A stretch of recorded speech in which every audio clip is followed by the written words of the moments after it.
Welcome to the Leafy podcast, helping real estate investors and entrepreneurs grow. Let's start the show. Everyone, welcome to Leafy Podcast. Thank you so much for being with us today. I'm Tammy Geerling, the podcast manager, and joining me today is our host, Jennifer Gligerich, and she is also the CEO boss lady of Leafy Legal Services. She has an amazing guest with us today who I'm going to go ahead and hand over to her so she can introduce him and start off our interview. So, yeah, Jennifer? I'm pretty excited today. So I want to geek out a little bit. So we're going to get to talk to the leading authority on how to quickly create cash flow and lasting wealth. He's done this for thousands of clients, entrepreneurs all over the world. He's been featured on US News, CNN Money, Bankrate.com, and has an excellent reputation for getting his clients life-altering financial results in his company, Money Ripples. So I'm just so excited you're on the show. Everybody say hi to Chris Miles. Hi, Chris. Hi, how's it going? Oh, it's going pretty good. Well, I said it was going pretty good, but I already told everyone the story. We have this tropical storm. I'm working all the time, so I didn't even know it was a tropical storm. And yesterday we get a text, school's closed because of bad weather. And so I'm like, okay, school's closed tomorrow for the kids, whatever. And then I woke up this morning and I hear drip, drip, drip, drip, drip, and all this stuff. And I walk in, the kitchen's got water everywhere. We have to poke holes and I'm crawling in. So it's a fun day, but we deal with a lot of real estate investors and stuff like that. So it's something that property managers have to deal with all the time. So that's my day. What about you? You looking like you get great weather over there. Yeah, it's awesome. I'm out here in Utah, and that's where I spend most of my year, other than the winters. Winters we hate, so we go south for the winter, but loving the Utah weather out here. Yeah, Utah is really a great place. So are you near Salt Lake City or? Yeah, just south of Salt Lake City a little bit. Oh, okay. We know a lot of people from there, Tammy and I. There's a lot of people in our niche that are up there. So I was going to ask you something. Why are you considered the anti-financial advisor? Can you tell me a little bit about that? Yeah, I'm pretty much against everything you'll hear a financial advisor teach. Simply put, right? So especially if they're all about trying to sell you mutual funds. I mean, they're really just salesmen in suits, right? They're just trying to sell you crap. They sell you things that are like mutual funds that are, maybe making a little bit of money, but you have all this high risk. So you have high risk, moderate to crappy returns. And there's no real freedom. There's no real cash flow plan that's created. There's no real passive income you get from that. And you have to save millions and millions of dollars even to hope for even a middle-class lifestyle. And as a result, and I used to teach that. I was back in 2002, I actually started as a financial advisor, did that for 4 years, and then started meeting the guys that were real estate investors and business owners. And they're like, yeah, this stuff is a joke. I can't believe people would teach this stuff. And when they're saying this, not realizing I was a financial advisor right in front of me, I thought, well, shoot, that kind of blows up my island. And I was already questioning it because I realized that over time, I started to see more evidence that it doesn't work. And the truth is that no matter what you do that a financial advisor recommends, you have almost zero chance of ever retiring. And that was at that point, March of 2006, I said, I can't do this anymore. I'm done. I quit. I will just do mortgages and teach ballroom dancing and learn how to do what these guys did by, doing real estate investing and that sort of thing. And that's what I've been doing ever since. I actually got out of the rat race back in 2006 and then went through the recession, went back in the rat race, and then got back out again in 2016. Yeah, so I read somewhere that you retired when you were 28 years old. Yep, that was the first time. Yeah, that was 2006. Yep. Oh, wow. Okay. Yeah. So when you said ballroom dancing, it reminded me, when you watch HGTV and they're like, so what do you do? Well, I'm a school teacher and I've worked for 40 years. And what do you do? Well, I'm the president of a bank. Well, what's your budget? $250,000. And then they'll look at a couple like you. So what do you do? I teach ballroom dancing. I knit sweaters for cats that have no hair. What's your budget? $1.8 million. And you're like, what? How does that happen? And every single time it's like so skewed. So you're the type of person that does that. And now we get to talk to you and find out how the heck do you do that? So what is a way, because I know all of our listeners right now are like, retired at 28, what? And then he came back and he was able to do it again. Like what? So what is a way our listeners can start to get like cash flow today? You know, the best thing you start doing first and foremost is one, you got to make sure you're controlling your cash flow, because there's no reason to make all this money only to have it leak right back out, right? It's like trying to fill up a leaky bucket. So you want to make sure you're at least tracking money, both income and expenses, watching where the money's going. Don't be cheap. Don't be the whole live on rice and beans, ramen noodles, get that second pizza job that, you know, certain people love to teach, you know, out there publicly. You know, I'm not a big fan of that. I'm not a big fan of the whole Ramsey method. I'm all about, you know, living, enjoying your life now, but also being a responsible steward of the resources you have, you know. And when you start to do that, especially when you start plugging up tax leaks and things of that nature, then we can start focusing on passive income. You know, how can we start investing in things like alternative investments where you could actually have a shot, you have a chance of real financial freedom. So what do you think keeps people from missing, that people are missing, that's getting them away from financial freedom? Because, you know, when you're talking, you're like, well, wait a minute, you know, I do budget, you know, and I buy the cheaper food and I'll do this. And, you know, I'm working all the time and I never have time. And, you know, I was a coach, you know, and a business coach for a long time. So I was constantly talking to entrepreneurs, and it's the hamster wheel. You know, they're doing all this stuff. I mean, they're working themselves to death and they're just getting ahead. And they just really feel like, well, that's the way it is, you know. So where do you think it can't just be mindset, or is it just mindset? Like, how does that work? It's mindset and strategy, right? It's mindset and skill set, if you were to put it that way. It's both. It's like a 1-2 punch, you know? Yeah. And a lot of people are missing the mindset, because I'll tell you, I mean, I've shown people paths to actually get them to retire or work because they want to, not because they have to, right? Right. But if they haven't figured out the mindset thing yet, they haven't learned to really think in abundance, then it just doesn't matter. They can never make enough, you know, because there's really 3 paradigms when it comes to money, right? The first one, of course, is the spender mentality, right? Right. And that one's, of course, in scarcity, right? It's easy come, easy go, you know, like they're always trying to make more money because they just got to keep filling that wheel, right? Right. And we get that. Like, everybody poo-poos all over them on the media and stuff like that, right? That's the stuff that people say, oh, the whole world's spenders. The truth is they're not. It's about 50-50 split, because the other half I've seen are savers. And savers are also in scarcity. So they're not necessarily in abundance like you'd think they would be. These are the people that can never pay off debt fast enough. These are people that can never save enough, right? They're always saving. And even when they save to that goal, whatever the goal might be, it's still not enough. And so it's always this perpetual thing of never enough, right? Right. And you can never have freedom when there's scarcity. You can't. And that's more of an emotional, mental game that you're playing there. The only place you can be in abundance is when you're a steward, right? Because you got the spender and the saver on the extremes. The steward is right in the middle. It takes really the best of the spender and the saver and puts into one, because stewards are actually willing to use money. They're almost like savers that are okay using money. They'll use it to invest. They'll use it to create more. They want to, you know, multiply the stewardship they have, right? They want to increase. They want to bless more lives. They want to make everything bigger and better and be able to, you know, help more people and essentially enrich their lives as well as the lives of those around them. And that right there, that's the key to abundance. Okay, I'm actually writing this down. So, like, for the people who know me, they know that I will stop a conversation even if I'm having dinner to write certain things, because if I hear it and then I say it and then I write it, it gets in there. So I think that this is really a key that you just said. So the key to abundance is to being in the middle between a spender and a saver, to be a steward. Right. And so I'm going to use that.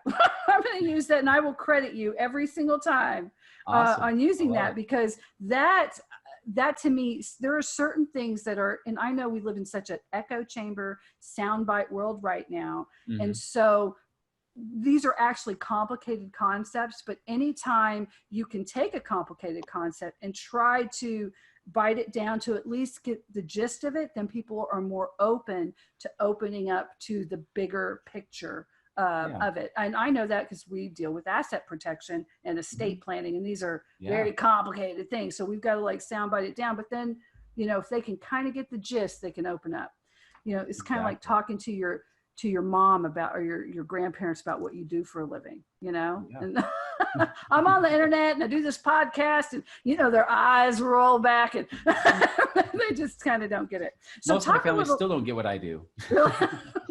But it's okay because you're happy, right? That's exactly. You're happy. Okay, so tell me a little bit a difference about the steward that you see would be applicable to the average person, like how they can make daily changes to change them from either being a spender or a saver to get a more steward mentality to help them. Yeah, you have to really understand that there's principles first, strategy second, right?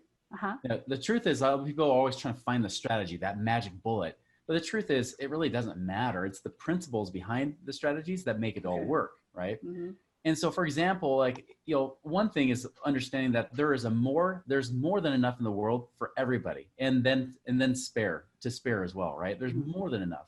There's an abundance of things. There's abundance of people. There's abundance of opportunities. There's never like, you got to get in at the ground floor because the timing is right now. If you don't get in right now, it's over. Like you've lost, right? There's always that scarcity of time or opportunity, in the world. There's never a scarcity of money, like that was something that was hard for me, even as a financial advisor, right? When I was doing the traditional stuff, because, the truth is I was doing the same thing every other financial advisor was, which was living in scarcity, right? Like I was trying to be cheap. I was trying to spend no money. I was the guy that didn't turn on the heater in the wintertime very much, or turn on the AC in the summer.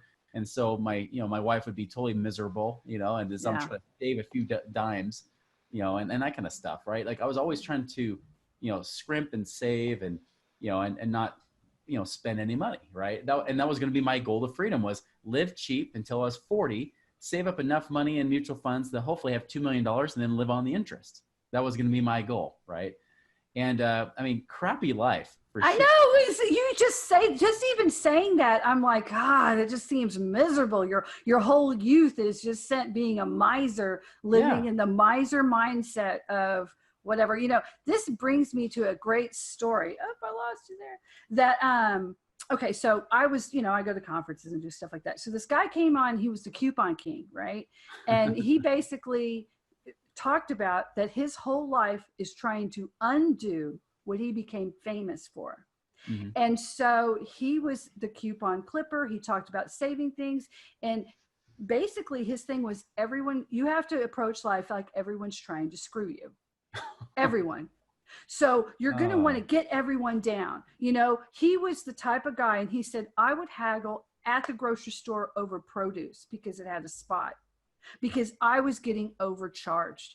And he just felt this way. And he said, and I saved all this money. And he said, I was miserable. My family was miserable. I was a miserable person to be around.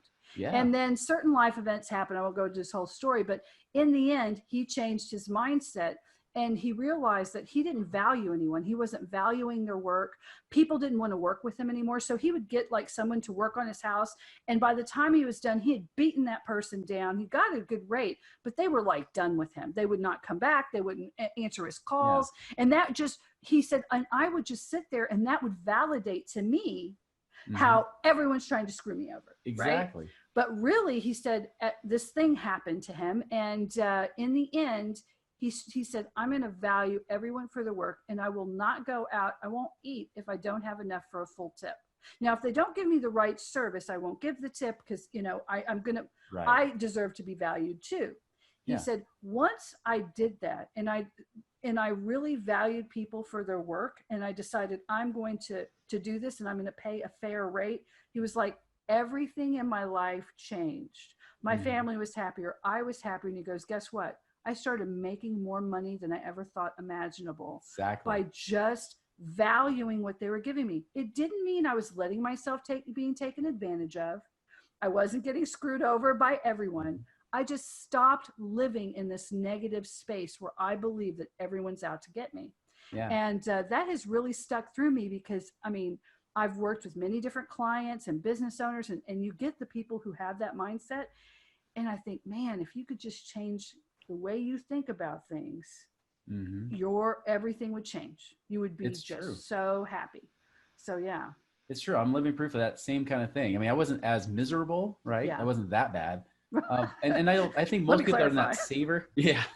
Most people, that's extreme, right? But most people in the saver category, like, or spender, either way, I mean, they're usually not that obvious, right? It's usually the things that happen in their quiet moments of their brain or in their alone times, right? It's the fears that they have. And it really, scarcity is rooted in fear, right? Rather than faith. And you bring up a good point, because I remember I used to believe that either there was always a win-lose transaction, right? Like if I were to win, someone else would have to lose. Therefore, if I were to be a good person, I would have to lose. I would have to cut back my fees and be the cheap guy or whatever, right? Cut back, my commissions on the mortgages or whatever products I was selling people so that they would win. I was always thought it was a win-lose battle. And that's a scarcity. That's evidence of scarcity right there. Versus how do I find the win-win? Understand that real wealth, and this is probably what this guy did unintentionally, right? Is that the true way to create more money is that dollars follow value, and value is in people. If you focus constantly on how can I give people what they want? How can I create a win for them? How can I make their lives better? How can I enrich their lives? How can I solve problems for them? How can I help add value in any way, shape, or form, in a way that money is just a natural byproduct, a natural exchange for that value? And when I figured that out, that's how I was able to retire the first time, is I obsessed over that one question was, okay, how can I create a win-win for this person? How can I create value versus how can I sell to this person, whatever, right? And by the way, I'd already quit being a financial advisor, vowed never to go back to doing that again, right? Because I felt like I was a liar and a deceiver. Yeah. But that was so critical. And that mindset shift, I mean, it changed the whole world, just like it did for that guy. It did for me internally too. And the thing is, people didn't really know what was going on. They just noticed there was a change in me. They're like, there's something about you. Like they started getting drawn to me. And they would start asking me financial questions. I thought, I'm not a financial advisor anymore. Like I quit, but they still had questions and they wanted to know what was changing in me. And that was what, started drawing people. I started just randomly teaching them some stuff. And then the key that got me to retire, if you want to know the strategy I did for the first time, was because it kept coming to me. I was like, well, what am I going to do? And one of the guys was a friend of mine. It was one of those millionaires, right? He said, well, hey, Chris, you're doing mortgages right now, right? Do you like doing mortgages? I said, well, I like teaching them. I like, helping giving them the path, but I hate the paperwork. I cannot stand the paperwork. I can't stand all the, the phone calls at 2 a.m. or practically like 2 a.m., right? Where they're calling all the time, like, is this going to close yet? I'm like, we just did the paperwork yesterday. I told you 3 weeks. Stop calling me, And so I said, I don't like that piece, but I love, teaching and helping them get the strategy. He says, well, why don't you find someone who does like doing that? Now, in a scarcity world, just months before, I would never split or share commissions, right? It was always like, how can I do everything? I was I did debt programs. I did mortgage brokering. I did, sold mutual funds. I sold life insurance and health insurance, all that stuff, right? I was trying to be the one-stop shop. But once I started to refer out, and people would come to me and I'd teach them something, they're like, that's awesome. Well, what do I do next? I'm like, go talk to this guy. He'll help you do your paperwork. And I went to him and I asked him, I said, hey, if I send you people, can we split it 50-50? He said, well, of course. Yeah. If you serve them up on a silver platter, I'll do that. And so we did. So I spent a half an hour with people, send them along. And then I get this check a month or so later for like $1,000 or $1,500. And I thought, well, that was awesome per hour wage. Yeah. What else can I do? And so I started doing that with other companies, like people I was already sending referrals to. I just decided to ask, which in a scarcity world, I never thought of doing, right? Right. And so I'd ask. I even went to a wholesale jeweler and says, hey, you have a referral program, right? Because I think somebody that referred me to you got a kickback, right? He's like, yeah, we pay 5%. I said, perfect. Give me your business cards. And this is in the old days. This is pre-Facebook, right? Right. So it wasn't as easy, but it was purely organic. I didn't advertise. I didn't do. In fact, if anybody tried to ask me what I did, because I didn't know how to describe what I was doing, I just told people I sell drugs. I just tell them that just to get them off my back and maybe buy me some time to think of an answer, right? Right. That's an really elevator pitch. That's a good one, right? Yeah. Yeah. And they started to believe it because all of a sudden in this little carport of a house, there's a Mercedes parked in there, right? They're like, oh, crap, Yes. What's going on? Like the Mercedes is worth half the value of the home now. And they're trying to figure out what's going on with me, right? Like something's changing with this Chris guy. Yeah. But that's all it was. It was really the mindset piece first. And that changed for months before the money started to show up. And when it came fast. And I never made that much money in my entire life. In fact, I never worked so little to make so much. I'd worked much, much harder and made much, much less, in that time. And that's the difference. Isn't that just amazing? So when did you actually start Money Ripples? Yeah, I launched that. So I came out of retirement in 2007, launched a partner in another company, did that with them for 6 years. And then in 2012, so just 7 years ago, I decided to break off my own and launch Money Ripples. And it's funny because I was actually out for a jog, about a month prior. Yeah. And I remember thinking like, what is the vision I have? Because I was thinking I was going to launch and create a new company. I could not come up with a name. And I started thinking about the clients I'd already worked with because, when I went through the recession, right, I stopped teaching people how to get out of the rat race. I started teaching them how to get resourceful because I was back in the rat race and I couldn't teach that in integrity. Right. I teach people that now because I'm out of the rat race now, but I don't want to teach anything I'm not doing, right? So I started teaching people how to find money. And it was interesting because I started thinking about all the people I had helped. I had helped about 500 people those previous few years, and they saved on average like $34,000 a year. And I thought, man, what is it? What's my real vision? And I thought about it and said, it's like their lives are being changed internally. Like some of them, I remember like one couple in North Dakota, where, the husband would not even allow himself to take a break. He wouldn't take vacations. He would work some weekends, just working his tail off on his business. And then finally we freed up $6,000 a month.